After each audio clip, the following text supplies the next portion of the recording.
Hello guys, कैसे हो आप लोग। होप आप लोग सब अच्छे होंगे। तो आज इस वीडियो में हम लोग पढ़ने वाले हैं अपना एक्सरसाइज 1D का सारा क्वेश्चंस।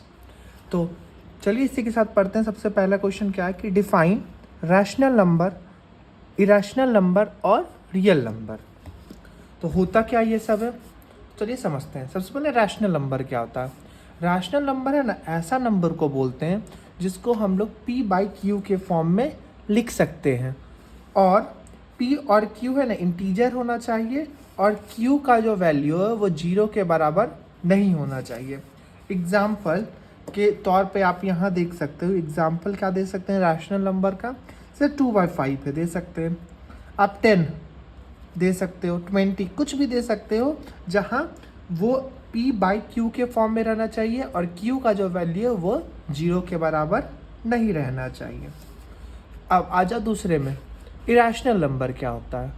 इरेशनल नंबर ऐसा नंबर होता है ना जो कि रैशनल नंबर नहीं होता है। वाह क्या कितना मस्त डिफिनेशन है ना कि ऐसा नंबर जो कि रैशनल नंबर नहीं है वो इरेशनल नंबर है।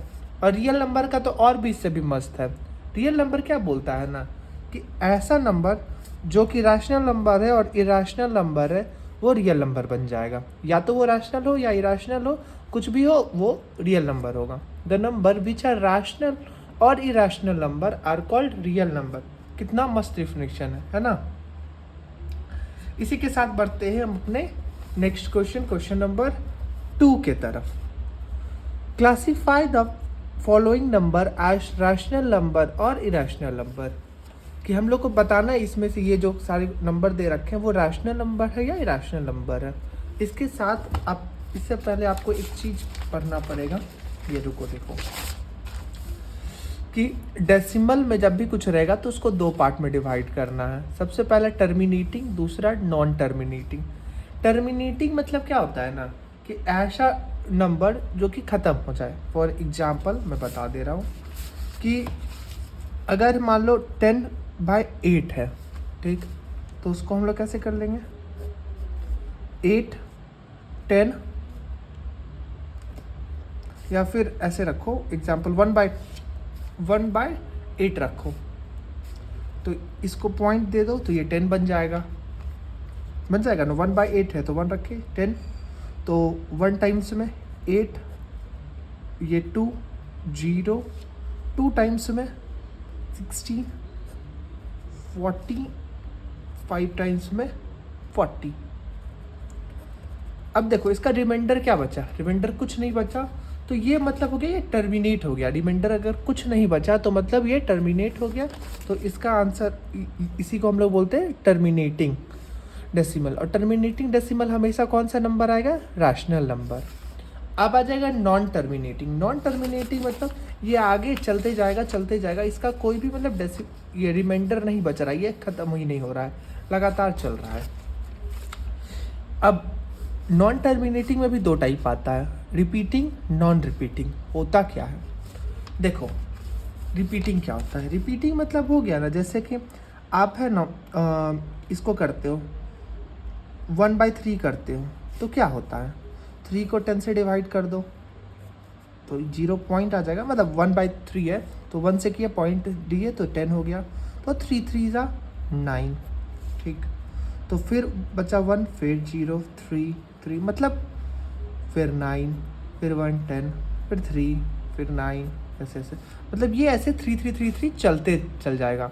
तो ये जो लगातार चल रहा है और इसमें कोई चेंज हो रहा है, नहीं हो रहा है। ये हो सकता है कि पॉइंट पर 0 1 0 1, अरे यार 2 बार पॉइंट क्यों डाल रहे हैं, पॉइंट के बाद 0 1 0 1 0 1 0 1, मतलब एक ही नंबर बार बार रिपीट हो रहा है सेम सीक्वेंस में, तो उसको हम लोग क्या बोल देंगे, रिपीटिंग। और दूसरा नॉन रिपीटिंग क्या हो जाएगा, नॉन रिपीटिंग भी का एग्जांपल दे, जैसे पॉइंट के बाद 2 8 5 2 9 7 3 2, ऐसा कुछ नंबर आ जाएगा, मतलब जिसका है ना पिछला वाला नंबर से कोई सीक्वेंस नहीं है, तो उसको हम लोग बोलेंगे नॉन रिपीटिंग। और नॉन रिपीटिंग नंबर है ना हमेशा क्या रहेगा, एक इरेशनल नंबर रहेगा। बाकी रिपीटिंग नंबर क्या रहेगा, रैशनल नंबर, और टर्मिनेटिंग तो रैशनल रहेगा ही। होप आपको समझ में आ गया होगा। अगर नहीं समझ में आया तो हम लोग अभी क्वेश्चन करेंगे तो एकदम समझ में आ जाएगा। तो पहला क्वेश्चन क्या बोल रहा है ना, 22/7 है। तो 22/7 में हम लोग क्या पढ़े थे सबसे पहले, रैशनल नंबर का डेफिनेशन, कि रैशनल नंबर कैसा नंबर होता है कि पी बाई क्यू के फॉर्म में होता है, और पी और क्यू एक इंटीजर होना चाहिए और क्यू का वैल्यू 0 के बराबर नहीं होना चाहिए। देखो सेम चीज़ है यहाँ पे, पी बाई क्यू के फॉर्म में पी और क्यू दोनों इंटीजर है और क्यू का वैल्यू 0 के बराबर नहीं है, तो मतलब ये क्या हो जाएगा, एक रैशनल नंबर हो जाएगा। ठीक, अब सेकेंड नंबर देखो क्वेश्चन क्या बोल रहा है, 3.14, इसके पीछे डॉट लगा हुआ है, डॉट नहीं लगा हुआ है, मतलब क्या है, ये है ना ये डिवाइड होकर के पूरा इतना ख़त्म हो चुका है और इसमें रिमाइंडर 0 आ गया होगा, इसीलिए हम लोग इसने आगे डिवाइड नहीं किया। अगर डॉट डॉट डॉट या फिर बार लगा रहा था मतलब ये रिपीट हो रहा है, तो फिर इसका मतलब क्या कि ये ख़त्म हो गया है, और ख़त्म हो गया मतलब टर्मिनेट हो गया। टर्मिनेटिंग को हम लोग क्या बोलते हैं, रैशनल नंबर। कितना ईजी है देखो बस। आगे पाई, पाई का हमेशा याद रखो, पाई है ना हमेशा इरेशनल नंबर होता है। अब देखो क्वेश्चन नंबर 4, 4 नंबर में क्या बोल रहा है ना कि 3.14285, और ऊपर में क्या लगा हुआ है, बार लगा हुआ है। बार मतलब कि फिर रिपीट होगा, फिर रिपीट होगा, और रिपीट वाले को हम लोग क्या बोलते हैं, रैशनल नंबर। ठीक, यहाँ पे देखो 5.63 है, 63 है, 63 है, मतलब क्या ये भी रिपीट हो रहा है। रिपीट वाले को अभी हम लोग जस्ट यही क्वेश्चन बनाए हैं, रैशनल नंबर। यहाँ पे देखो बस कंफ्यूज करने के लिए आपको यहाँ डॉट डॉट डॉट डॉट दे दिया और यहाँ बार दे दिया, मतलब दोनों सेम होता है। या तो ये नंबर बार बार बार बार रिपीट हो रहा होगा, या बार देने का मतलब है ना कि ये भी रिपीट हो रहा है। अब यहाँ पे देखो 2.0400400004, तो क्या ये एक सीक्वेंस में रिपीट हो रहा है, नहीं, सीक्वेंस में नहीं रिपीट हो रहा है। तो अगर है ना नई सीक्वेंस में रिपीट हो रहा है तो नॉन रिपीटिंग होगा, और नॉन रिपीटिंग वाले को क्या बोलते हैं हम लोग, इरेशनल नंबर। ठीक, और सेम यहाँ भी देखो 53 है, 533 है, 533 ऐसा कुछ है, मतलब ये एक सीक्वेंस में रिपीट नहीं हो रहा है, तो इसको भी हम लोग क्या बोलते हैं, इरेशनल नंबर। ठीक, अब देखो ये 7 हो गया, ये 8 हो गया। 8 में क्या बोल रहा है ना, 3.12, 122, 122 सेम चीज़ है, तो ये भी क्या हो जाएगा, एक इरेशनल नंबर। अब आ जाएगा क्वेश्चन नंबर 9। 9 में क्या है ना, √21। √21, कोई भी चीज़ अगर रूट में रहेगा ना तो सिंपल याद रखो, रूट में कोई चीज़ है तो वो एक इरेशनल नंबर ही होगा। सेम चीज़ है यहाँ भी, ये भी रूट में है, रूट का भी हम जस्ट आंसर बताए, इरेशनल नंबर। होप आपको ये चीज़ अब क्लियर हो गया होगा और इसमें कोई डाउट नहीं बचा होगा। अब हम लोग सॉल्व करेंगे अपना क्वेश्चन नंबर 3। क्वेश्चन नंबर 3 हमारा क्या बोल रहा है ना कि find a rational number between √2 and √3। तो इसके लिए हम लोग सबसे पहले क्या करेंगे ना, √3 और √2 का वैल्यू लिख लेंगे। तो √2 का वैल्यू होता है 1.414, आगे भी आपको 3 डिजिट तक लिखना है पॉइंट के बाद, और √3 का जो वैल्यू आता है निकल के वो आता है 1.732 आगे। ये आप रट लो, इसका कोई उपाय नहीं है, ये आपको याद करना ही पड़ेगा। ये तो इस एक्सरसाइज में तो काम आएगा, आगे भी बहुत सारे एक्सरसाइज में भी काम आने वाला है। तो देखो ये आ चुका है। अब हम लोग क्या देख पा रहे हैं, ये 1.4 है, ये 1.7 है, तो इसके बीच में कोई भी एक नंबर ले लो, 1.5 पकड़ लो, 1.6 पकड़ लो, मैंने 1.5 पकड़ा है, मान लो 1.5 ये 1.4 और 1.7 के बीच में आ रहा है, सिंपल। तो 1.5 को अब हम लोग देखते हैं कि है ना ये कैसे, मतलब इसको है ना थोड़ा हम लोग ऐसे भी करके देखेंगे कि रैशनल नंबर है या नहीं। रैशनल नंबर में हम लोग क्या पढ़ा था कि है ना वो p बाई क्यू के फॉर्म में रहेगा, दोनों है ना p और q दोनों क्या रहेगा, एक दोनों इंटीजर रहना चाहिए और q 0 के बराबर नहीं रहना चाहिए। तो ये होना चाहिए, यहाँ पे देखो होता है या नहीं। सबसे पहले 1.5 पे यहाँ पे पॉइंट हटाओ, ये 10 आया, 15/10 हुआ, ये तो 3/2 p बाई क्यू के फॉर्म में आ गया, और p और q दोनों क्या है, दोनों इरेशनल नंबर है, तो सॉरी दोनों इंटीजर है, और Q 0 के बराबर नहीं है। तो इसका मतलब क्या हो गया कि 1.5 अपना एक नंबर हो गया। ऐसे ही 1.6 भी आप ले सकते हो, आपकी मर्जी। ये तो बहुत ईजी क्वेश्चन था। इसी के साथ बढ़ते हैं अपने नेक्स्ट क्वेश्चन नंबर 4 के तरफ। क्या बोल रहा है ना कि proof that √6 is an irrational number. ठीक, ये क्वेश्चन ध्यान से देना, एकदम इम्पॉर्टेंट, मैंने पहले ही मार्क कर रखा है, देख लो। ये क्वेश्चन एग्जाम में आता ही आता है, बस आपको क्या करेगा, नंबर चेंज कर देंगे। √6 यहाँ दे रखा है, कभी √5 दे देगा, कभी √2 दे देगा। प्रोसेस सेम है और प्रोसेस थोड़ा कंफ्यूजिंग भी है, इसलिए एकदम ध्यान से सुनना, मैं पहले ही बता रहा हूँ। देखो इसमें क्या बोल रहा है ना कि √6 को इरेशनल नंबर प्रूव करना है। तो अगर मैं ऐसा प्रूफ कर दूं कि है ना ये रैशनल नंबर नहीं है, तो इरेशनल नंबर अपने आप हो जाएगा, क्योंकि मैंने डिफिनेशन में क्या पढ़ा था हम लोगों ने कि ऐसा नंबर जो कि रैशनल नंबर होगा वो जो कि रैशनल नंबर नहीं होगा वो रैशनल नंबर हो जाएगा। तो मैं यही प्रूफ करने का बात कर रहा हूँ कि वो ये जो √6 है वो रैशनल नंबर नहीं है, तो अपने आप प्रूव हो जाएगा कि वही रैशनल नंबर है। सिंपल। तो देखो इसके लिए क्या करना होगा अपने को, तो इसके लिए ना सबसे पहले हम लोग एज्यूम कर लेते हैं। मान लो, एज्यूम तो कर ही सकते हैं ना, एजम्पशन पे तो सबका हक है। तो let us assume 6 is a rational number. ठीक, हम लोग ऐसा एजम्पशन तो कर ही सकते हैं कि है ना ये जो है नंबर दे रखा है वो है ना एक रैशनल नंबर है, या √6 आएगा, सॉरी, √6 जो नंबर है वो रैशनल नंबर। ठीक, अब हम क्या पढ़े थे, रैशनल नंबर जब भी रहता है वो किस फॉर्म में रहता है, P/Q के फॉर्म में रहता है। पर रखे थे P/Q के फॉर्म रहता है, तो A/B दे दो, और A और B जो रहेगा ना, B, ये B है, वो को प्राइम नंबर रहेगा।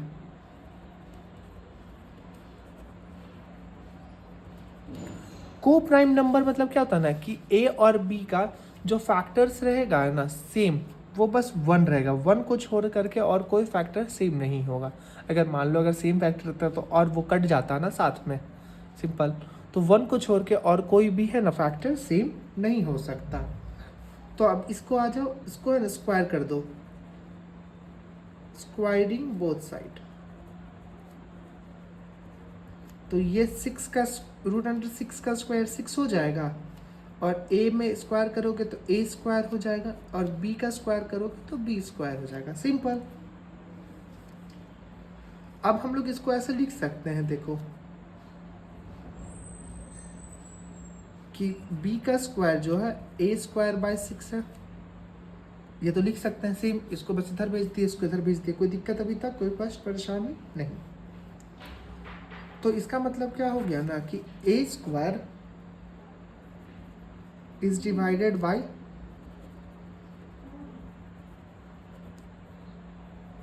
6। तो A² 6 से डिवाइड हो रहा है, इसका मतलब तो यही हो रहा है ना। तो इसका मतलब हम लोग ऐसे लिख सकते हैं कि A is also divided by 6। ये कैसे हुआ ये समझो यहाँ पे, कि अगर कोई एक नंबर है कि मान लो है ना एक नंबर है A², जैसे A² है 36 है ना, अगर है ना 6 से डिवाइड हो रहा है तो 6 इसका है ना क्या कहते हैं A²/6 था 36, तो A कितना 6 के बराबर हो जाएगा, ये 6 होगा। ये अगर इससे डिवाइड हो रहा है तो ये भी तो इससे डिवाइड हो जाएगा ना, यही बोलने का कोशिश कर रहा है यहाँ पे कि A² अगर है ना 6 से डिवाइड हो रहा है तो A भी 6 से डिवाइड हो जाएगा।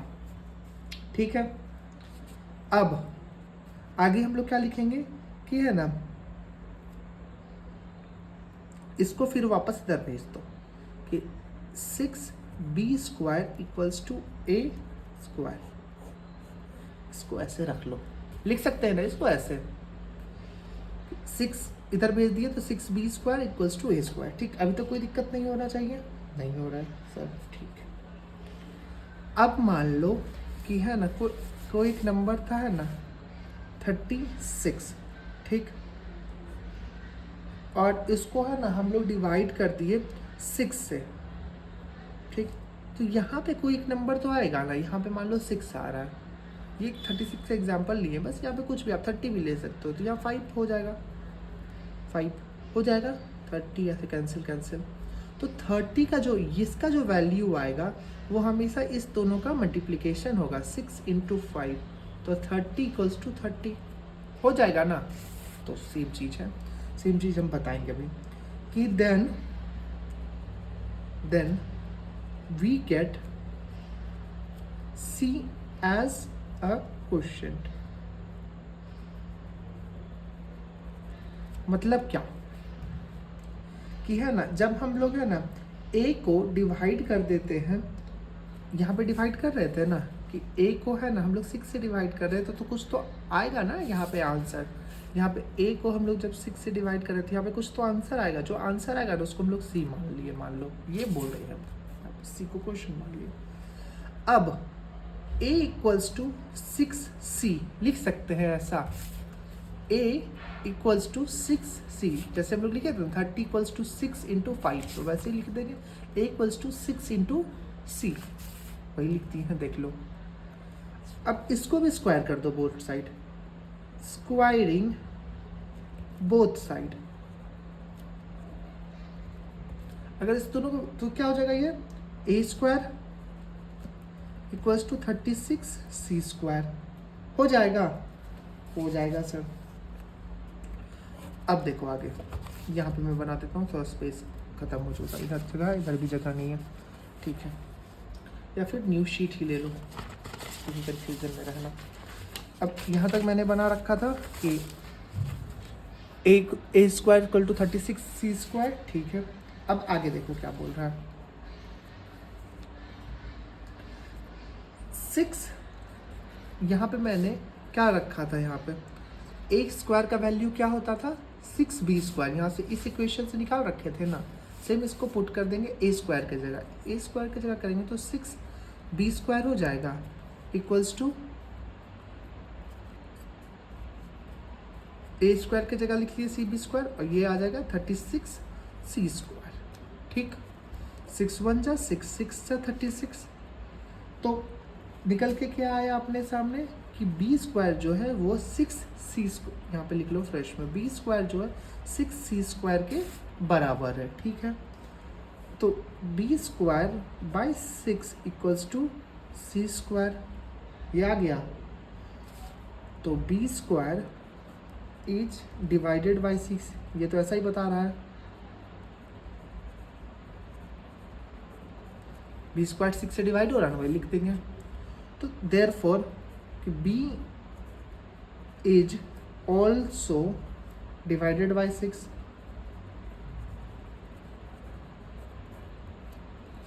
और a and b having factors 6। अभी हम लोग क्या पढ़े थे कि दोनों का नंबर जो होना चाहिए a और b में, एक को छोड़ के और कोई भी नंबर फैक्टर सेम नहीं होना चाहिए, लेकिन हम लोगों ने क्या प्रूफ कर दिया है कि यहाँ है ना b का भी फैक्टर 6 है और a का भी एक फैक्टर 6 है।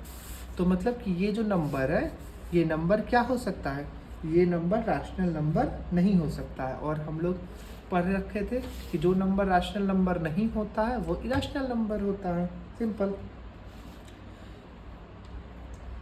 तो देयरफॉर यहाँ लिख लेंगे the contradiction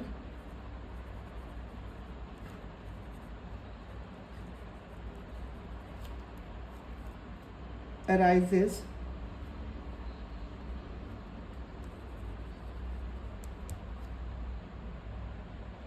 because of incorrect assumption।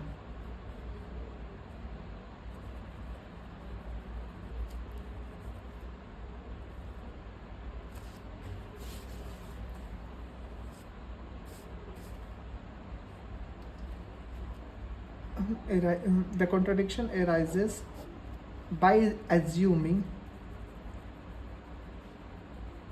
that root under 6 is a rational number. हम लोग ने शुरू में क्या एज्यूम कर दिया था कि √6 है वो एक रैशनल नंबर है, तो ये एक कॉन्ट्राडिक्शन हो गया है। तो ये ऐसा कॉन्ट्राडिक्शन हो गया है कि √6 रैशनल नंबर है। कॉन्ट्राडिक्शन मतलब हो जाता है कि है ना, जो आपने बोला वो जो आपका जो क्या कहते हैं डेफिनेशन है उससे मैच नहीं हो रहा है, तो हेंस √6 इज इरेशनल नंबर।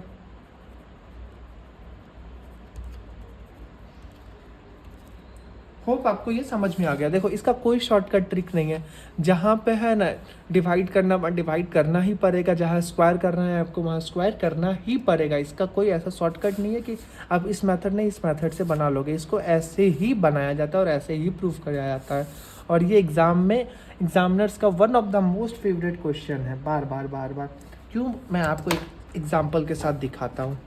देखो सबसे पहले है ना, पहला नंबर ही थ्योरम है, और ये CBSE 2019 में पूछा गया, 2019 में पूछा गया CBSE का। और देखो ये प्रूफ √3 इज इरेशनल नंबर, ये देखो CBSE 2019 में पूछा गया, सेम क्वेश्चन में है। देखो ठीक, ये भी CBSE 2019 में पूछा गया है, सेम।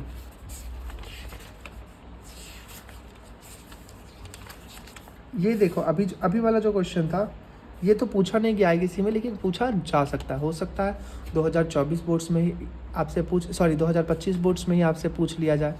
तो वेल प्रिपेयर्ड होके जाना है अपने को। होप आपको ये क्वेश्चन समझ में आ गया हो। अगर आया तो वीडियो को लाइक कर देना और चैनल को सब्सक्राइब कर देना। नेक्स्ट वीडियो में हम लोग बनाएंगे क्वेश्चन नंबर 6 और उसके आगे के क्वेश्चन। तब तक के लिए बाय।